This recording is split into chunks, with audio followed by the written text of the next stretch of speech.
Listen carefully to this promise. It's taken from the first chapter, the third verse of the book of Joshua. Here it is.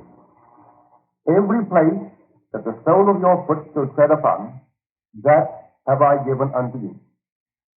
Do you believe it? Well, I know it's true. I have proven it. But this promise is made not to be out of you. It's made to be in you. Maybe you're not even aware that there is an inner you, a real you. In the New Testament, it's put in this manner. The natural man receiveth not the things of the Spirit of God, for they are foolishness unto him. Neither can he know them, for they are spiritually discerned.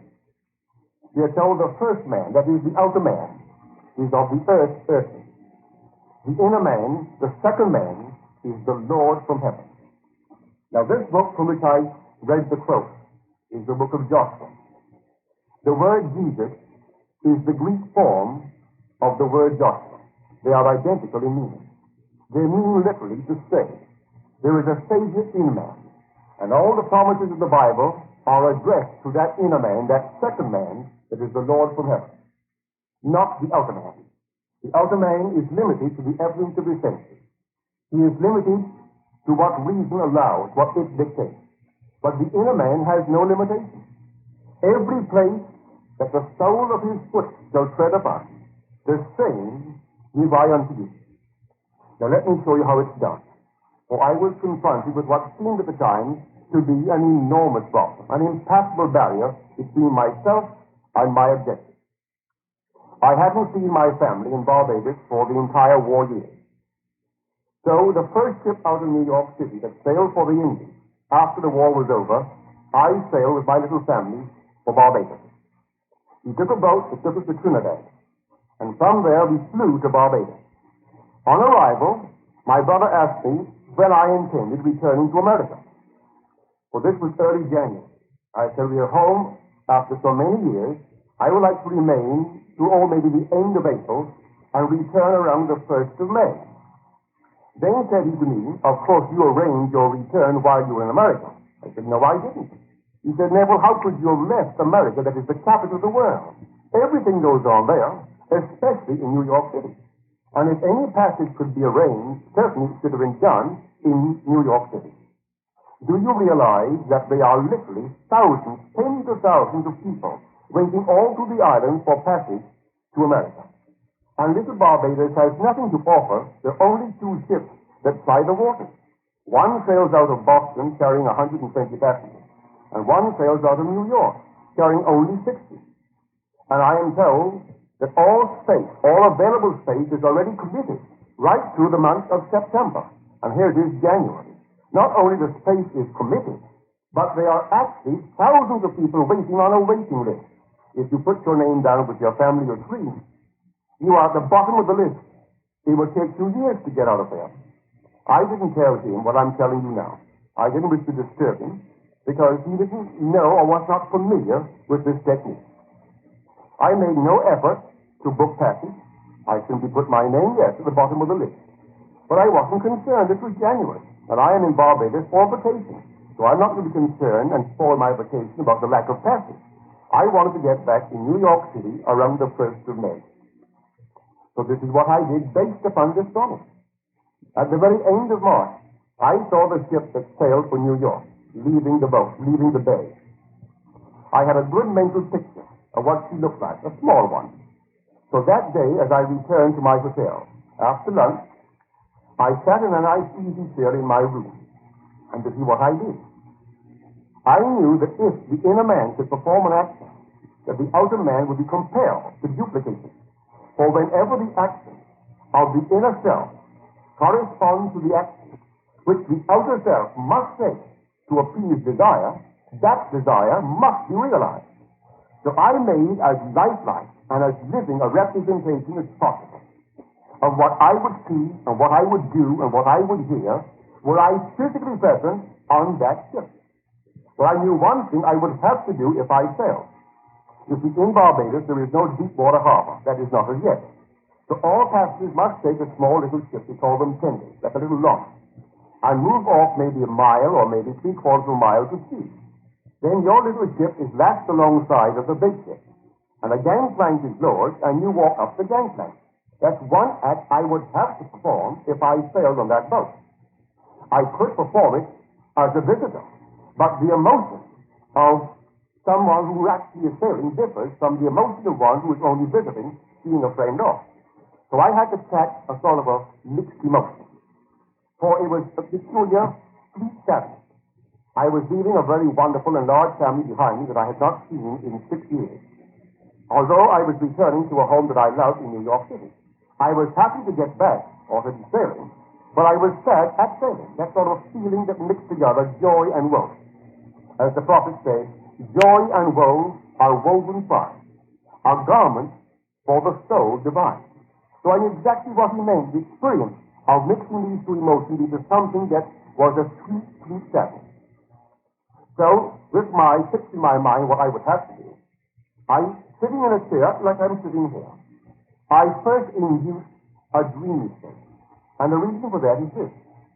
We are told in the book of Job, in a dream, in a vision of the night, when deep sleep falleth upon men, in slumberings upon the bed, then he openeth the ears of men, and seeth their instruction. Well, I knew the one who would see it was within me, for God is in man, not on the outside of man. God in you is strong and mighty. So the one in me would have to be my own wonderful I am. That's the God in man, man's consciousness. And that in a man is his son, his only lovely begotten son, which is my imagination. So sitting in that chair, I induced a drowsy state. For this is one thing it does for us. That dreamy, drowsy state that borders upon sleep. But you induce it only to a certain extent. If you carry it too far, you go to sleep. And then you lose the control of the direction of your attention.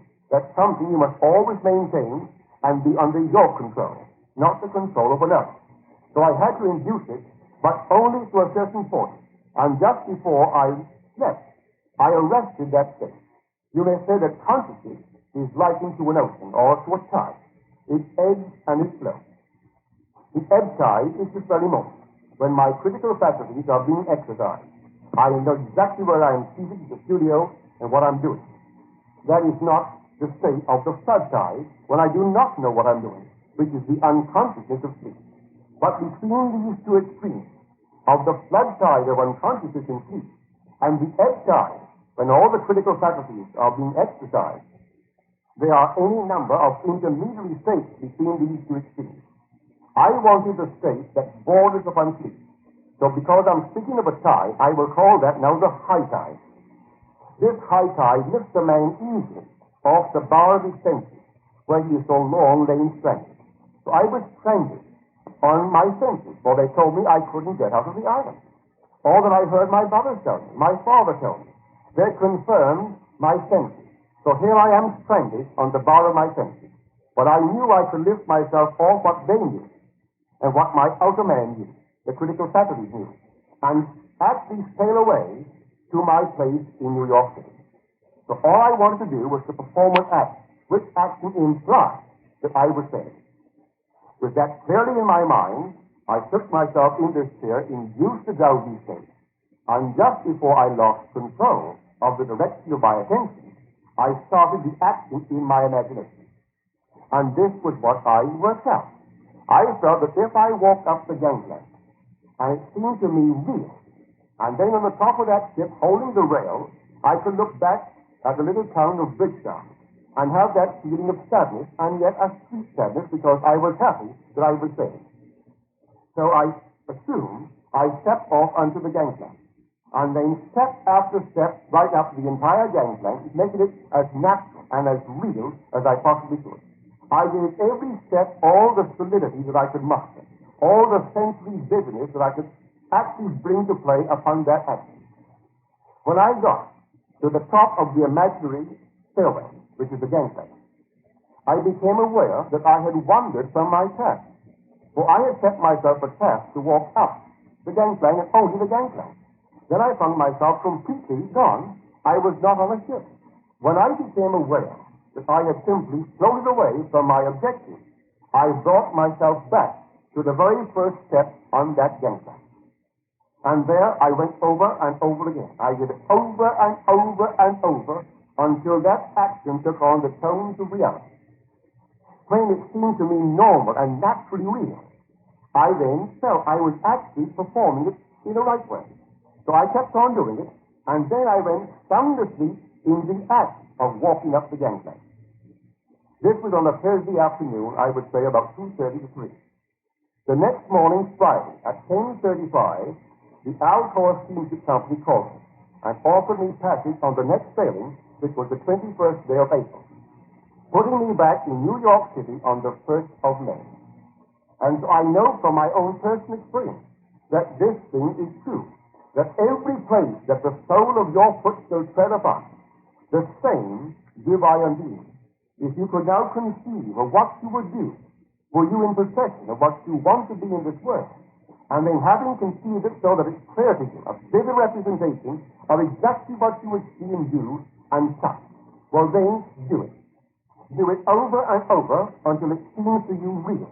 And while you are doing it, in that dreamy, drowsy state, allow yourself to slip into the deep of sleep in the act of doing it. When you wake the next day or 5 minutes later, in my case, I woke maybe half an hour later, I was inwardly rehearsed in what would take place. All the people who played their parts, the steamship agents and all the people who did it on the ship, they were bystanders in my scene. I made my scene so real, and because of their physical presence, they became related to my scene. And because they were related to it, they were drawn into my drama and had to play their part. I didn't think of the captain's name or the steward's name or any person on the ship who might be sailing as a passenger. I didn't concern myself with how it would happen. I knew it would have to happen. And in less than 24 hours, I had confirmation of my passage that I sought as an outer man seeking and couldn't find it. But the inner man can find it. This is based upon this simple principle, that whenever the action of the inner man corresponds to the action which the outer man must take to, I would say, realize his dream or to appease his hunger, that must be done in the outer world. I know it. So when I returned to New York City, I told my experience to my audiences at Town Hall. A man present said to himself, he didn't say to me, he said to himself, I'm going to disprove this principle. I'm going to do it tonight. And this is what he did. He hadn't climbed the ladder in years. There was no occasion for it. But that night, because he had never climbed that, not never, but he hadn't climbed it in years, he thought he would do that, for there was no occasion for climbing a ladder. So he sat in his easy chair. And he took this imaginary ladder, and up he climbed the ladder. He did it over and over, climbing a ladder, until he went sound asleep in the act of climbing up a ladder. 4 days later, he visited a friend he hadn't seen in years. And she asked him, as a gentleman, if he would mind climbing a ladder and rearranging a picture beyond her reach. He didn't realize what actually took place until he was on the very top of the ladder. And he told me afterwards. When it dawned upon him that he had proven the principle, he became so emotional he almost fell off. Now, don't you try to disprove it. Don't climb a little ladder in the hope to disprove it. You won't disprove it. Rather, put yourself into some big, noble state. Be a wonderful man, a wonderful woman. Whoever you are, dream nobly. Construct a little drama which implies the fulfillment of your dream. And then do it over and over and over and make it natural. And I promise you, wherever the sole of your foot shall tread, the same give I unto you outward. Now, after a moment from my sponsor, I'll be back with an incident by far the most interesting case history I could tell you this day. Now, as I've told you, these promises are made to the outer man, not in something that he himself must do. He doesn't do it, he hears it outside, but he must tell it to the inner man, and the inner man must do it. I told the story you've just heard in San Francisco. A blind girl was in my audience, and she was faced with this problem. Although blind, she was earning a wonderful, wonderful income, and of all things, a typist. But they had recently changed the routing of the buses, and she found herself spending 2.5 hours one way on 3 buses. For being blind, I tell you now, when you say blind, her eyes are removed. They are little plastic eyes when you look into her eyes. She had removed them years and years ago.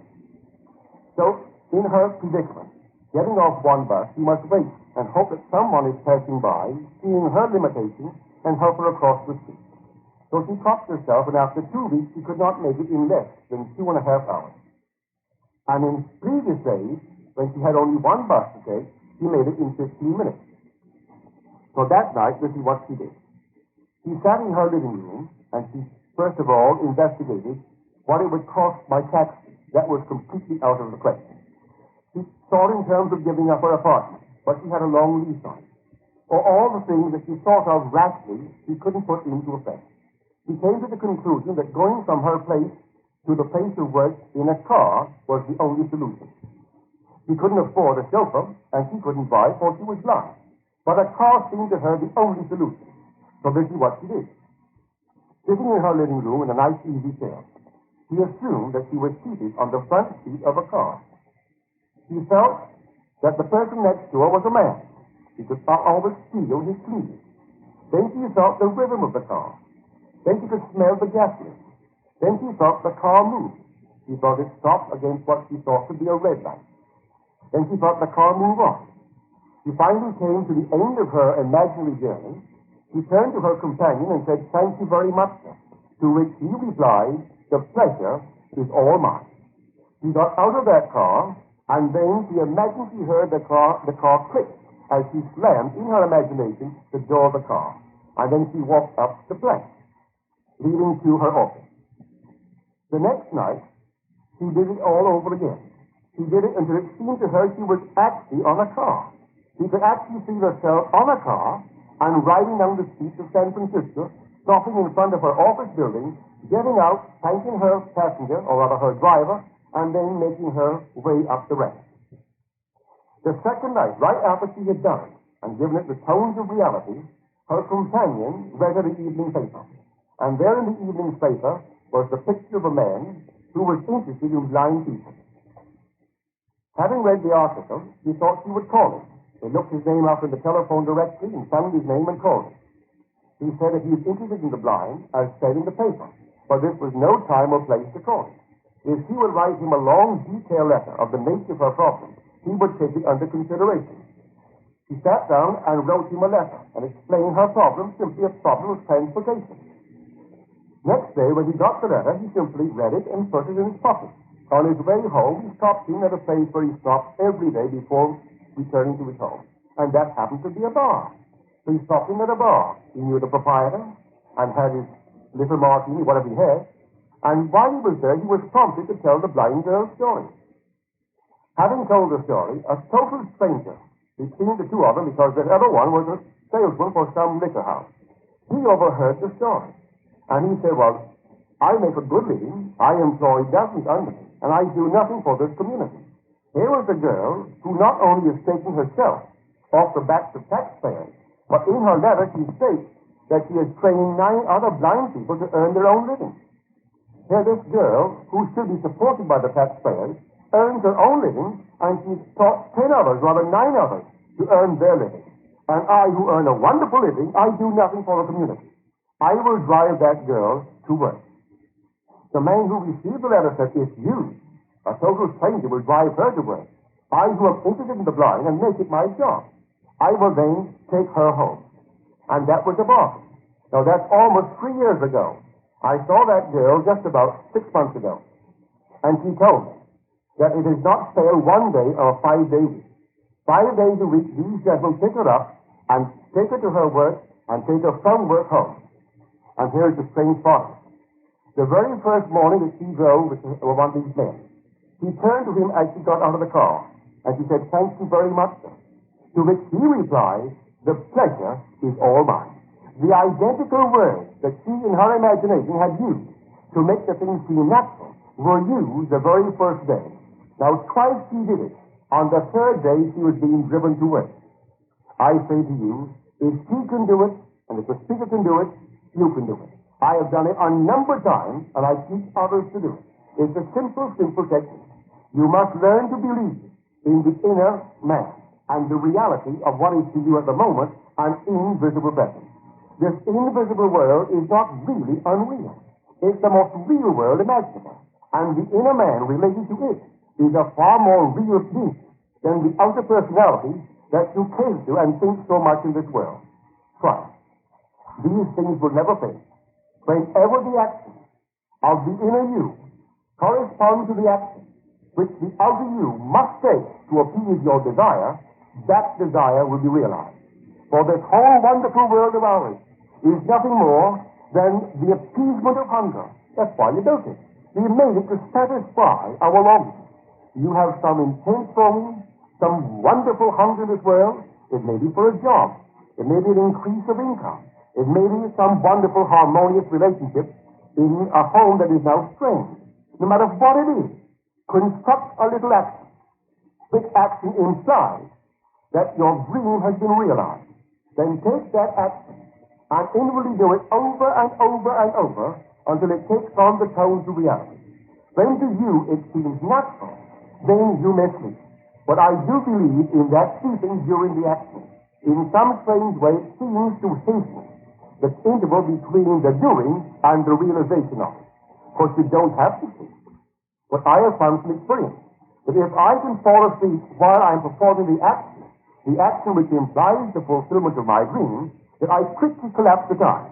In Little Barbados, it took me less than 1 day to have passage on a ship, although the ship was not sailing for another 21 days.